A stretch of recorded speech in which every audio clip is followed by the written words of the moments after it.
La croyance, au sens vulgaire du terme, comme un collectif en premier pour des raisons d'historicité, puis après pour l'individu en tant que somme expérimentale contextualisée, c'est quoi la croyance?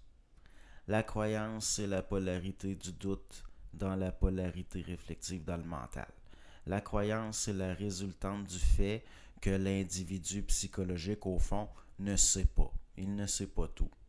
C'est pour ça qu'il est polarisé entre le doute et la croyance. En effet, s'il savait, il n'aurait pas besoin de douter ou de croire. L'homme, en tant que créature mortelle, ressent de la peur, de l'angoisse, et la croyance, c'est une compensation pour l'information qui manque. Les animaux sont spirituels, au sens d'une sorte d'animisme primaire, mais seul l'homme est religieux, parce qu'il a la capacité de réfléchir des formes sur le plan mental, par son intellect, sa psychologie. Le collectif et la mémoire, plus souvent qu'autrement, jouent un rôle trop évident dans la spiritualité des individus pour qu'on n'en tienne pas compte en l'observant. Plus souvent qu'autrement, quelqu'un né en Algérie dans une famille musulmane, par exemple, sera musulman. Et quelqu'un qui est né ailleurs, spécifiquement par exemple dans le sud-est asiatique, plus souvent qu'autrement, sera bouddhiste, par exemple. Quelque part, vient réellement, qu'est-ce qui vient réellement de l'individu? Quelle part vient réellement de l'individu? Et quelle part vient d'influence liée au contexte dans la spiritualité de l'individu? Spirituel, ça ne veut pas dire nécessairement conscient.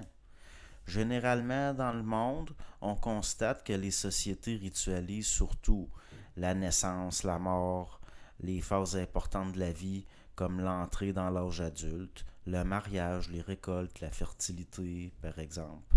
Mais la religion, ça vient formellement du collectif, alors que la conscience, c'est surtout individuel. Beaucoup de gens évacuent de l'angoisse par les rituels. Ils ont l'aide de structures sociales traditionnelles pour gérer un trop-plein d'énergie psychique par rapport justement à des inconnus, puis aussi au niveau de gérer leur psychologie.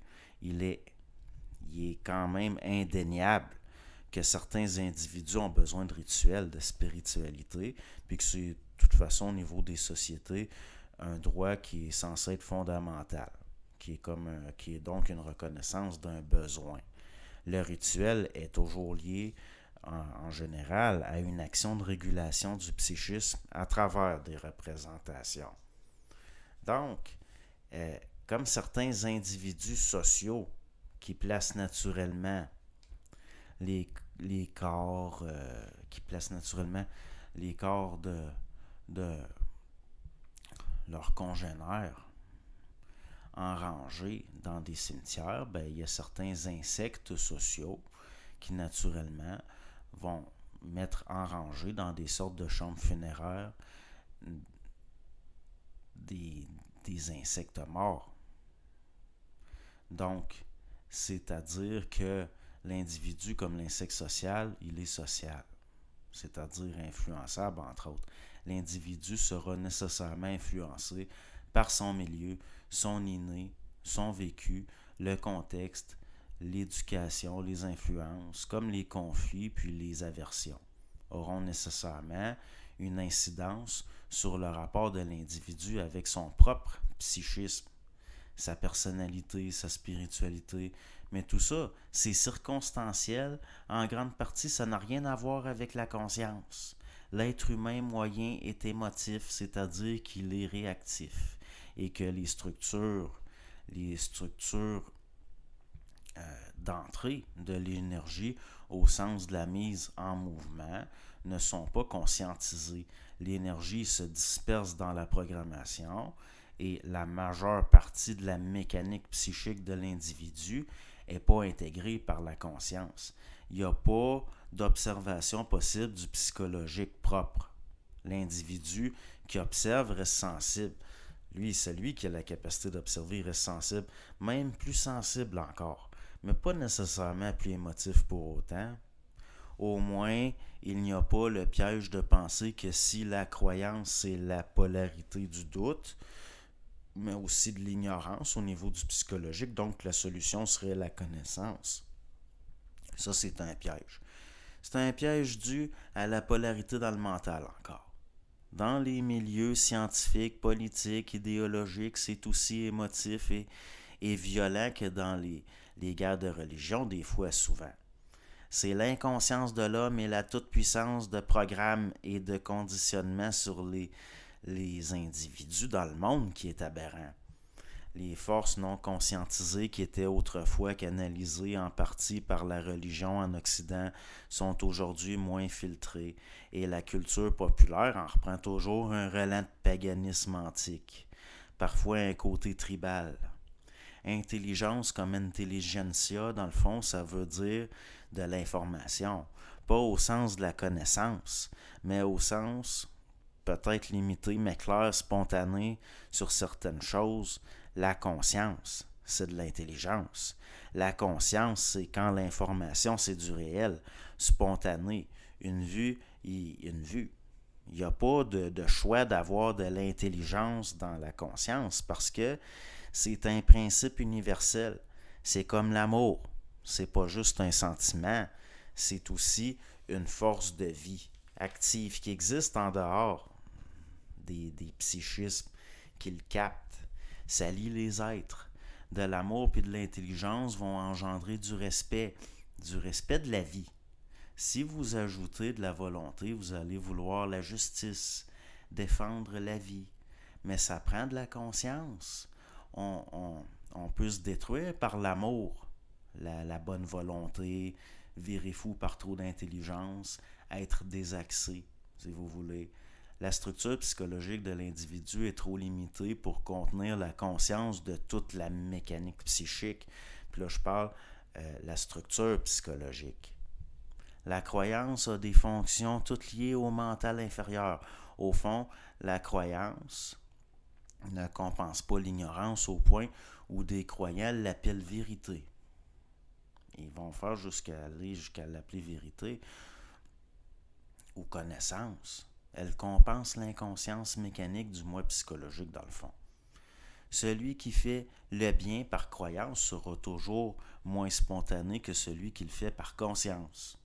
Agir selon sa conscience, c'est une affaire de conscience, pas d'idéologie ou de raisonnement, comme peuvent le penser des individus seulement psychologiques. L'amour réel vient de la conscience de l'autre. Et parfois la conscience de l'inconscience de l'autre qui appelle à l'indulgence mesurée, ajustée, qui aime bien châtie bien, ça ne veut pas dire de battre vos enfants, ça veut dire que l'amour réel, c'est conscient.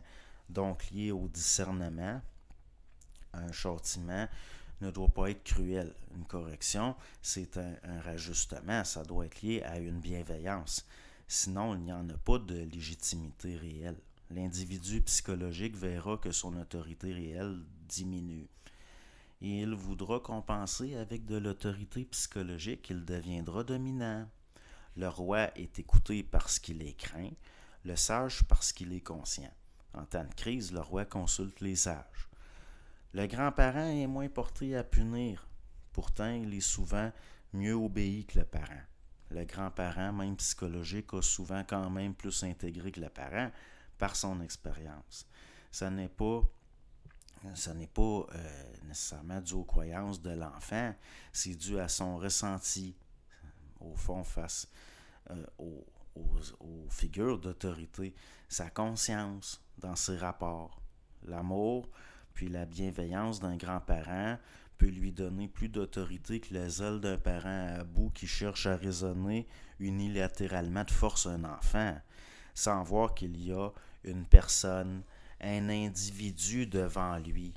L'amour, ça fait partie de la conscience, comme la volonté puis l'intelligence. Qui aime bien, châtie bien, c'est un appel justement à la tempérance, à la mesure, à être ajusté, à avoir du discernement. La conscience réelle, c'est une vue dans le réel. Donc, la lumière, donc tout ce qui est aveugle, devient une force des ténèbres. Ça va engendrer du mal. la confiance aveugle, la croyance aveugle, l'amour aveugle. Si vous n'avez pas de conscience réelle, spontanée, au-delà du mémoriel formel du plan réflectif, vous êtes comme si vous veniez juste d'être jeté dehors du jardin d'Éden. Dans le fond, vous êtes aussi vulnérable que le bébé qui vient de venir au monde, mais en plus, vous êtes dangereux. Aimez-vous les uns les autres. À mes yeux, ça revient aussi à soyez conscients des autres. Prenez les principes intelligence, amour, volonté. L'amour intelligent, c'est du respect. L'intelligence de l'amour, c'est de la bonté. L'amour de la volonté, c'est du courage. La volonté de l'amour, c'est la justice. L'amour de la volonté, c'est la bienveillance. La volonté de l'intelligence, c'est la droiture. L'intelligence de la volonté, c'est la justesse. Intelligence, amour, volonté, respect, bonté, courage, justice, bienveillance, droiture, justice, clarté. Vous pouvez permuter les formes tant que vous voulez. Vous verrez que tout mène à tout. Jusqu'à dissolution des formes, jusqu'à ce qu'il ne reste que la vibration. Les formes, c'est des formes. L'important, c'est pas ce que je vous dis, c'est ce que veut dire ce que je vous dis, dans le fond. Prenez le mental, le vital, puis l'émotionnel. Le mental du vital, c'est l'émotionnel, dans le fond. C'est aussi le vital du mental dans les structures inférieures, l'émotionnel.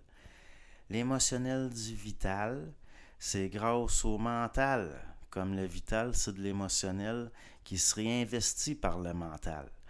L'émotionnel pour le mental, c'est vital.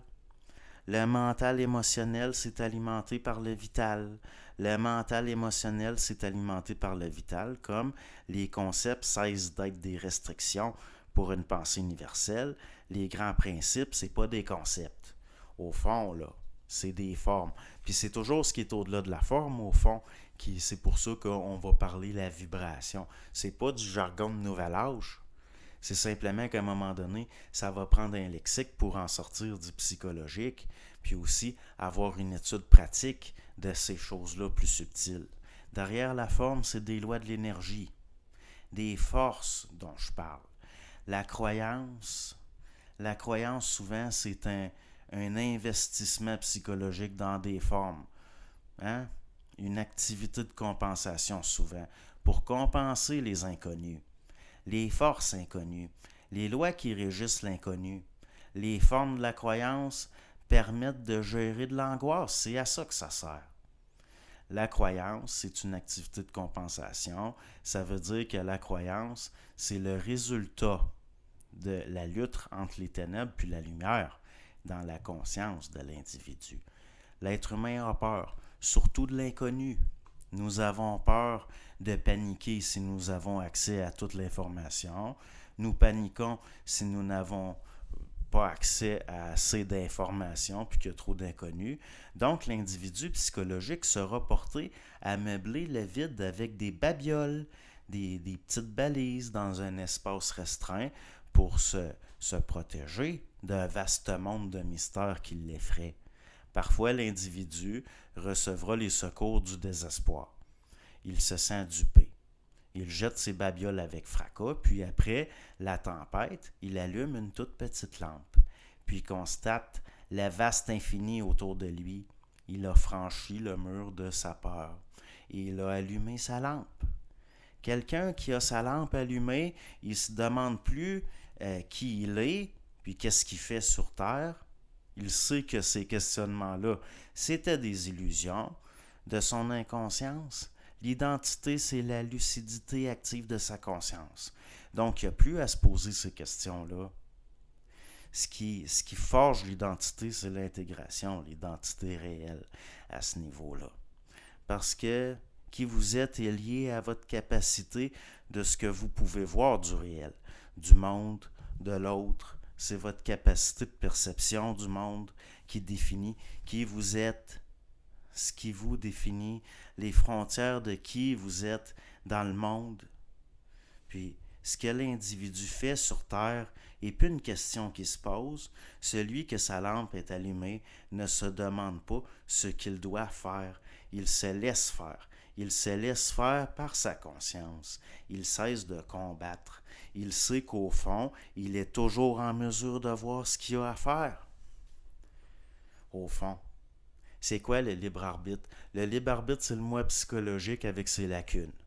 Si vous savez toujours ce qu'il y a de plus logique et ce qu'il y a de plus intelligent à faire, vous n'avez plus besoin de libre arbitre. Vous voyez, vous avez une vue. Ça, c'est quand votre identité réelle est fusionnée avec votre conscience. Dans le sens que votre conscience et votre identité, c'est la même affaire. La même maudite affaire. Parce que, dans le fond, la croyance, ça vient d'une fausse identité, une identité circonstancielle, sociale, psychologique. Souvent, l'individu va être hindou parce qu'il est né chez des hindous, ou il va être musulman parce qu'il est né chez des musulmans, ou alors il va être d'une autre confession, d'une autre religion parce qu'à une certaine époque, il y a eu conflit, puis il est en conflit avec son milieu. Donc, par révolte, il va embrasser une foi qui n'est pas celle de ses aïeux. Mais ça revient au même, c'est tout pareil, c'est tout pareil.